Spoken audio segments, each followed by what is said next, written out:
복되신 하나님의 말씀은 야고보서 5장 7절에서 11절 말씀입니다. 우리 아이가 주일학교 다닐 때 일입니다. 아주 오래된 일인데요. 주일학교 때 전도사님이 아마 씨앗을 나눠주면서 이 씨앗을 키워가지고 가져와라. 이게 아마 숙제였던 것 같아요. 그래서 우리 아이가 이제 씨앗을 심고 정성껏 싹이 트기를 기다립니다. 아마 이때가 우리 아이에게 있어서 씨가 나는 것을 집중하면서 관찰을 했던 시기인 것 같아요. 나갈 때도 물을 주고 들어올 때도 물을 주고 언제나 날까 이제나 저제나 하면서 계속 보는 거예요. 계속. 그런데 우리가 잘 아는 것처럼 씨를 뿌리면 바로 자랍니까? 싹이 납니까? 그렇지 않죠. 아이들이니까 관심이 집중할 때는 뭐 하루에도 열댓 번씩 더 보지만 아이들이니까 집중력이 오래 가지 않잖아요. 물을 주고 아무리 관심을 가져도 싹이 나지 않으니까 금방 지쳐가지고 잘 쳐다도 안 보더라고요. 그러다가 이제 어느 정도 시간이 지나니까 이제 싹이 올라오기 시작을 합니다. 그러니까 또 다시 집중하고 관심이 쏠리는 거예요. 씨앗은 그 상황에 맞게 잘 심겨지면 반드시 싹이 나게 돼 있습니다. 물을 주고 또 빛을 발하고 이런 시간들이 계속 거치게 되면 싹은 자라게 돼 있어요. 그런데 만일에 우리 아이들이 참지 못하고 그거를 버렸다고 하면 어떻게 됐을까요? 아마 씨앗에서 꽃이 핀다는 거 상상도 못했을 거예요. 그러나 씨앗을 심고 오래 참고 기다렸더니 어때요? 씨앗에는 생명력이 있다 보니까 싹이 나는 거죠. 그러나 이 싹은 어떻습니까? 바로 등장하지 않아요. 왜냐하면 그렇다고 일하지 않는 건 아닙니다. 이 생명력이 있기 때문에 땅에 심겨지고 물을 주고 햇빛을 계속 쏘이게 되면 우리 눈에는 보이지 않지만 이 흙 속으로는 뿌리가 쫙 내리거든요. 아마 뿌리 내리는 걸 봤다면 더 잘 참을 수 있겠죠. 그러나 뿌리를 볼 수가 없다 보니까 싹이 올라오질 않으니 어때요? 참지 못하는 경우이죠. 그러나 이 씨앗은 뿌리로 계속 이렇게 활동을 하는 겁니다. 그리고 뿌리가 단단히 박히고 이제 안정하다라고 할 때 그때 싹이 오르는 거 아니겠어요? 그 줄기가 생기고 그 줄기가 점점 커서 나무 그늘이 되기도 하고요. 그래서 새도 깃들고 사람도 쉬어가고 또 더 많은 시간이 지나면 이제 거기 열매를 맺고 하는 거 아니겠습니까? 그런 기다림의 시간들이 필요합니다. 오늘 본문 말씀에도 보니까요. 기다리라는 얘기가 무려 7번 정도 나오는 것 같아요. 길이 참어라, 기다려라, 인내해라 하는 단어들을 다 해보니까 한 7번 정도 나오는 것 같아요. 싹이 자라서 열매를 맺는 그 시간까지는 오래 참음의 시간이 좀 필요해요. 농부들이 농사를 질 때 어떻습니까? 한 3월 달인가요? 3월 달쯤 되면 씨를 뿌리죠. 그러면 그 씨를 뿌리고 그냥 가만 놔두나요? 뿌리가 자랄 쯤 되면 다 또 그걸 걷어요. 그리고 논에 가서 심는 겁니다. 그리고 나서 그게 막 자라고 막 열매 맺고 그러나요? 그렇지 않아요. 오랜 시간이 좀 필요합니다. 빛도 이렇게 쏘여야 되고요. 농약도 좀 쳐줘야 되고요. 또 태풍도 견뎌야 되겠죠. 태풍이 오면 나가서 쓰러지지 말라고 벼를 묶기도 하고요. 또 잘 되고 이제 풍년이 됐다 싶을 땐 또 찾아오는 손님들이 있어요. 참새들. 참새 내쫓아야 되잖아요. 그런 시간들을 다 하고 나면 거의 10월쯤 돼서 10월 중순쯤 되면 그때 이제 추수를 해요. 그러니까 시간이 거의 7, 8개월 걸리는 거죠. 그런 기다림의 시간이 필요해요. 그거 못 기다리면 열매 맺는 거 볼 수가 없습니다. 신앙도 마찬가지예요. 신앙도 하루아침에 막 믿음이 막 생깁니까? 신앙도 시간이 필요합니다. 처음에 교회 오자마자 막 이 사람이 찬양을 부를 수 있습니까?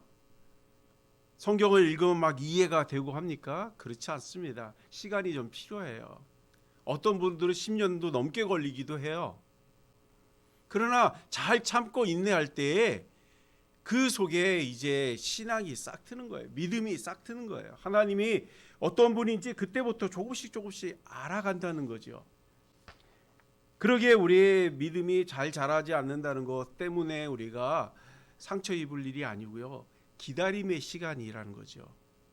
씨를 뿌리고 열매를 맺기까지도 기다림의 시간이 필요하듯이 신앙도 마찬가지입니다. 또 그 기다림의 시간은 우리에게 또 소중한 시간이에요. 왜냐하면 그 시간이 마냥 행복한 시간만은 아니거든요. 좀 인내가 좀 필요해요. 지칠 만한 일들도 나타나기도 합니다. 그 모든 시간들을 다 견디고 나야 그때야 이제 믿음이 뭔가를 좀 알게 되는 겁니다. 7절에 보니까요, 예수 그리스도께서 믿는 사람들이 나중에 예수님이 재림할 때까지 그 믿음 잃지 말고 끝까지 좀 버텨줬으면 좋겠다 하는 이야기를 하고 있습니다. 하나님의 나라는 반드시 이루어지지요. 그러나 당장 이 땅에서 그것을 보지 못한다고 해서 신앙을 떠나고 저버리기도 한다는 이야기입니다. 그러나 우리가 끝까지 인내하면 하나님의 영광을 보게 될 줄로 믿습니다. 예전에 제가 그 터키에 선교 여행을 갔던 적이 있어요. 그때 갑바도기아라고 하는 지하 동굴교회를 갔었는데요. 어린아이가 질문을 합니다. 왜 교회를 지하 동굴에다가 세웠냐 하는 질문이었습니다. 왜 세웠을까요? 거기 공기도 좋지 않고 먹을 것도 없고 환경도 안 좋은데 왜 거기다가 교회를 세웠을까요?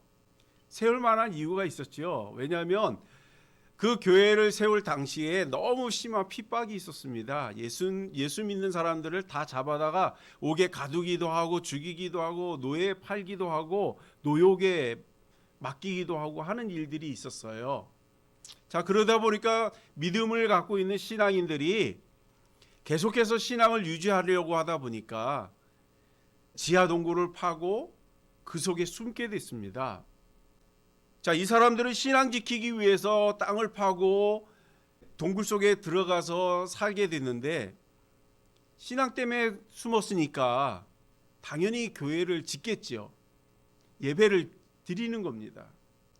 그러면서 우리의 신앙을 계속해서 지켜나가자, 하나님께 예배드리는 일을 쉬지 말자 하는 일들을 하는 게 이제 지하 동굴 교회가 된 겁니다. 그때 많은 일들이 발생을 해요. 왜냐하면 그 터키에 가보면 지하 동굴 교회가 참 여러 군데가 있거든요. 그런데 소문이 들려와요. 어떤 지하 동굴에 로마 군인들이 와서 그 사람들 잡아갔다는 이야기들이 자꾸 들리는 거예요. 그러다 보니까 지하 동굴에서 숨어서 예배드리는 성도들의 마음은 어떨까요? 오늘 내일 내가 잡히면 어떡하나 하는 불안감이 막 생기게 되었던 겁니다. 그러다 보니까 신앙이 흔들리기 시작을 했어요. 어떤 이들은 죽으면 죽으리라 끝까지 나 신앙 놓치지 않겠다고, 어떤 상황 가운데서도 예수를 놓치지 않겠다고 믿음을 단단히 굳히는 사람이 있는가 하면, 어떤 사람들은 내가 그래도 살아야 우리 자녀들에게 신앙을 물려줄 수 있지 않겠느냐, 내 중심만 하나님 잘 믿으면 되지, 외모로 뭐 굳이 내가 예수 믿는 사람이라고 표현할 이유가 뭐 있겠느냐, 나만 예수 믿으면 되는 거 아니야? 뭐 그런 사람들도 생기기 시작을 합니다.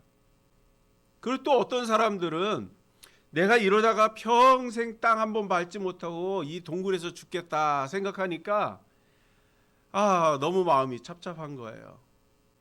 그러니까 에이 나 예수 안 믿는다. 그리고 이제 땅으로 올라간 사람들도 그 당시에 많이 있었다라고 하는 이야기를 듣습니다.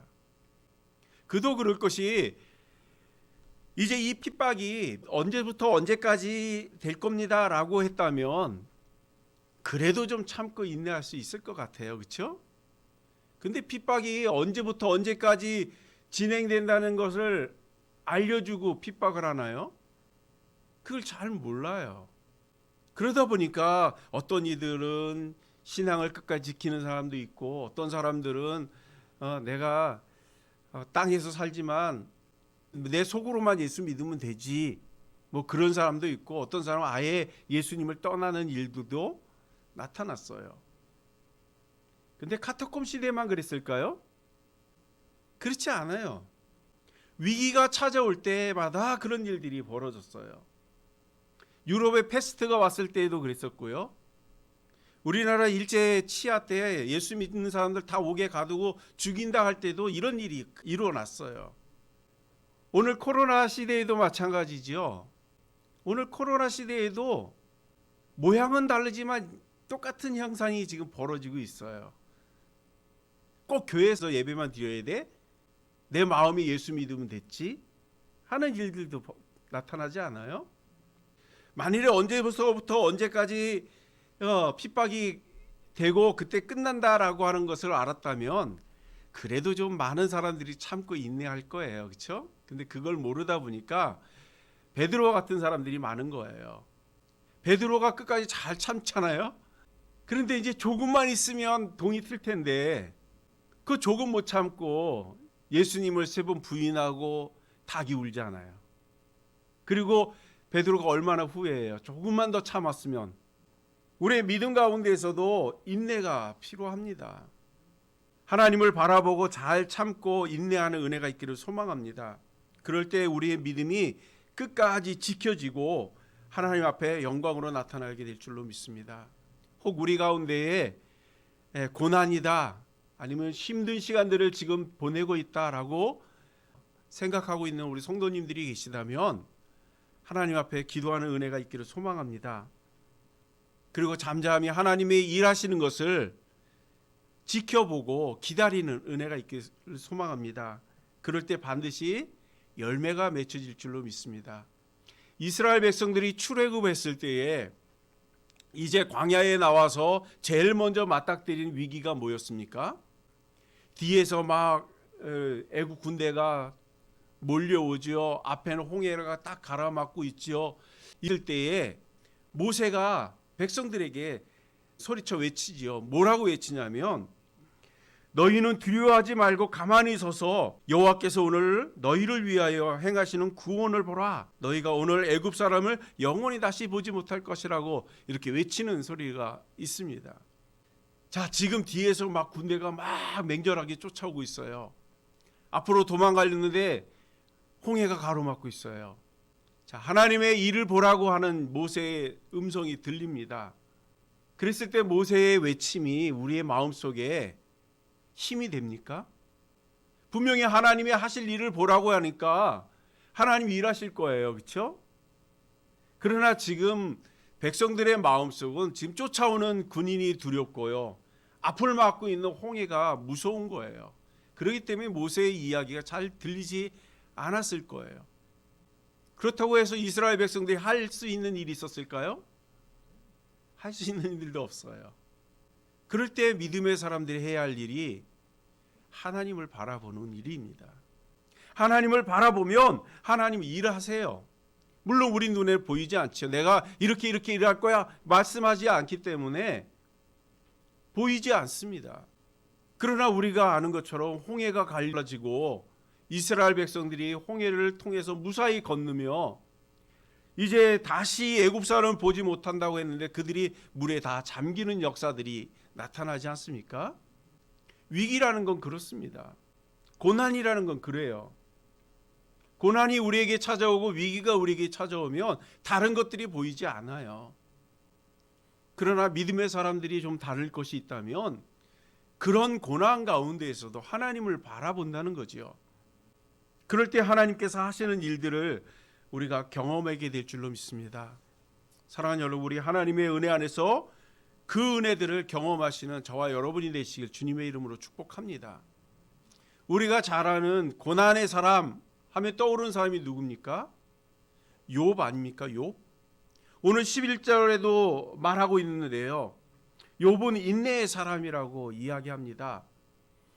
그러나 욥기 1장 1절에 보면 하나님께서 욥을 이렇게 평가를 하세요. 그는 동방에서 큰 부자다. 그리고 그만한 믿음을 내가 본 적이 없다 하고 이렇게 칭찬을 합니다. 그렇다면 욥은 어떤 근심도 걱정도 없이 잘 살아야 될 것 같아요. 그렇지 않아요? 하나님이 인정을 하시잖아요. 이 사람은 나를 잘 섬기는 사람이야. 그랬다면 그 사람이 잘 살아야 되는 게 맞지 않아요? 그런데 그런 욥에게도 고난이 찾아왔다는 거예요. 그런데 그 고난이 어떤 고난이죠? 그냥 쉽게 지나가는 고난이었나요?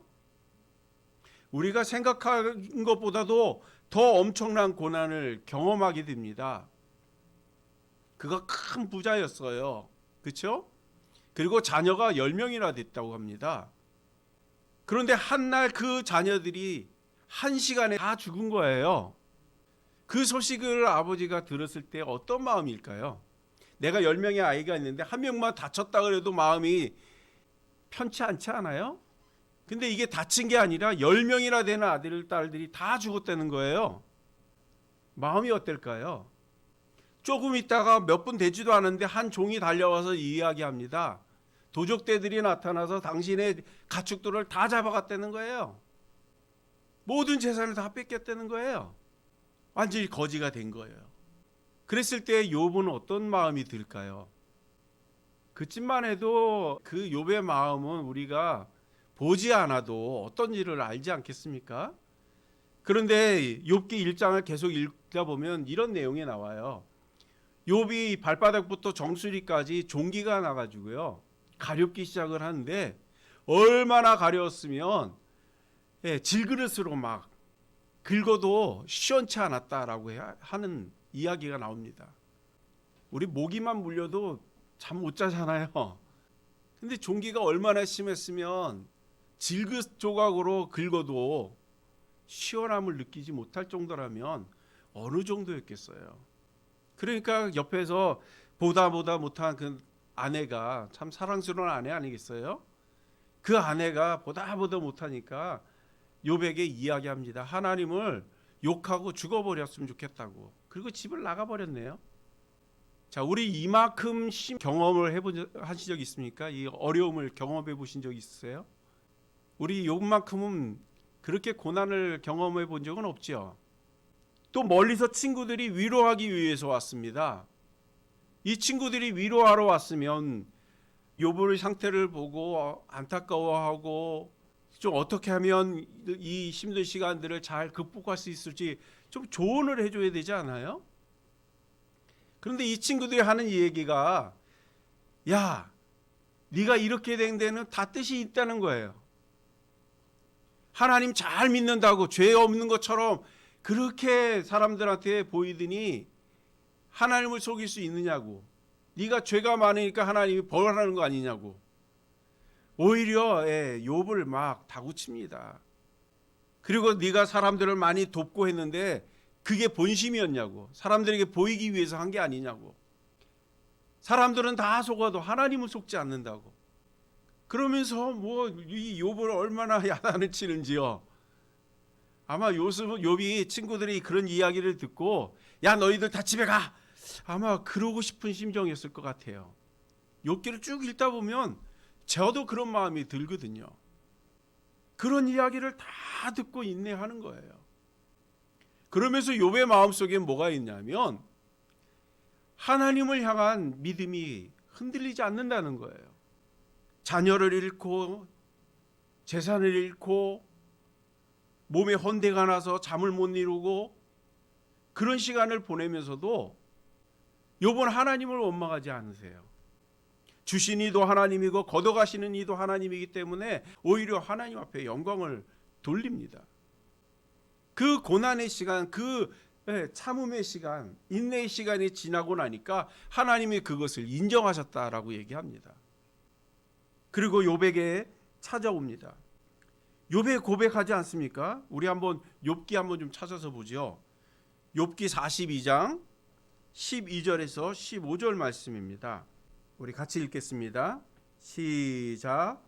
여호와께서 욥의 말년에 욥에게 처음보다 더 복을 주시니 그가 양만 4천과 낙타 6천과 소 1,000겨리와 암나귀 1,000 두었고 두 아들 7과 딸 셋을 두었으며 그가 첫째 딸은 여미마라 이름하였고 둘째 딸은 구시아라 이름하였고 셋째 딸은 게네합북이라 이름하였으니 모든 땅에서 욥의 딸들처럼 아립다운 여자가 없었더라.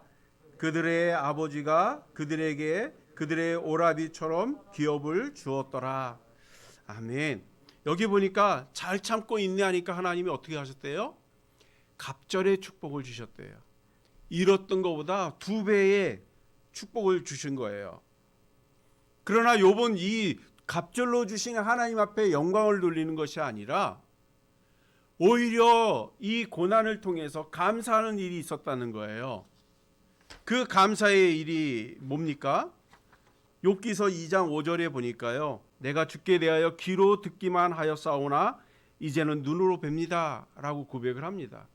무슨 말이냐 하면 고난 가운데 있을 때 내가 하나님을 믿노라고 할 때 그때는 부모님을 통해서 또 같이 신앙생활하는 공동체를 통해서 하나님에 대해서 귀로만 들었다는 거예요.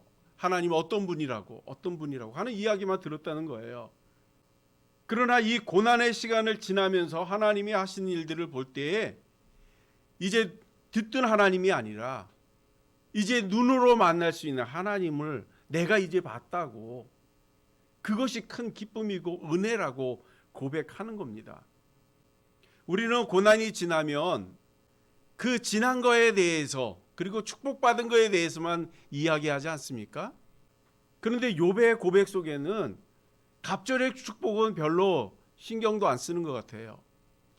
뭐에 집중하냐 하면 내가 귀로 듣던 하나님을 이제 눈으로 보게 됐다고, 내 고난 속에 매 순간순간 함께 하시고 나의 앞길을 지켜주시고 인도하신 하나님을 내가 그 위기 가운데 고난 가운데 만났다는 거예요. 그것이 큰 기쁨이었다라고 고백을 하는 것을 보게 됩니다. 사랑하는 여러분, 우리도 이 욥과 같은 그런 고백을 하시는 은혜가 있기를 소망합니다.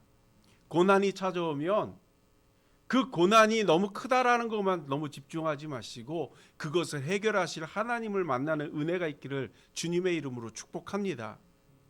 우리가 기도하면 바로 응답이 되는 경우도 있지만 때로는 좀 지체되는 시간들이 필요해요. 왜냐하면 기도할 때 하나님도 일하시지 않겠습니까? 그러면 그때까지는 기다려야 되지 않아요? 마찬가지로 씨를 뿌려도 자라나는 시간, 이 뿌리가 박히고 그리고 싹이 틀 때까지 시간이 필요하듯이 고난을 통해서 우리가 인내하는 시간이 필요합니다. 그 인내하는 시간이 하나님이 일하는 시간이에요. 하나님이 우리를 도우시고 우리를 이끌어가는 시간인 줄로 압니다. 우리 그것을 잘 참고 하나님이 나를 위해서 어떤 일들을 하시는지 볼 수 있는 은혜가 있기를 주님의 이름으로 축복합니다. 그럴 땐 부수적으로 따라오는 것이 갑절의 축복 아니겠습니까? 하나님이 나와 함께 한다는 그 사실, 나를 위해서 일하신다는 그 사실, 그리고 모든 문제가 해결이 되고 갑절의 축복으로 다가온다는 이 사실을 우리가 깨달을 수 있다면 어떤 시련과 고난이 와도 잘 이겨낼 수 있을 줄로 믿습니다. 우리 하나님의 은혜 안에서 그것을 잘 참고 이기는 은혜가 있기를 소망합니다. 오늘 본문 말씀을 쉬운 성경으로 한번 읽어볼게요. 쉬운 성경으로 5장 10절에서 11절을 제가 읽겠습니다.